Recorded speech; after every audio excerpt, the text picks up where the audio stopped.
राज्यात आज काय घडलं पाहूयात फक्त 90 सेकंदात।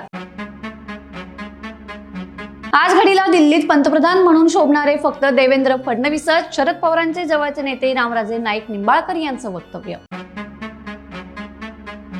महानगरपालिका निवडणुकीची घोषणा होताच पिंपरी चिंचवडमध्ये चक्र फिरली। दोन्ही राष्ट्रवादींची बैठक, भाजपला रोखण्यासाठी काका पुतणे एकत्र। अखेर ठरलं, नांदणी मठाची माधुरी हत्तीन परत येणार, आरोग्यासंदर्भातील समाधानकारक अहवाल सादर, वनतराचे संवर्धन केंद्र बांधण्यासही परवानगी।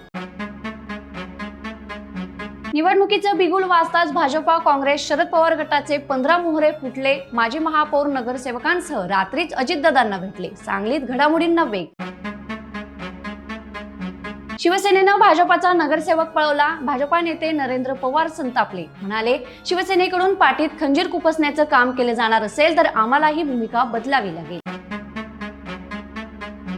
कर्ज फेडण्यासाठी सावकाराने शेतकऱ्याला किडनी विकायला लावली, चंद्रपुरातील धक्कादायक प्रकार।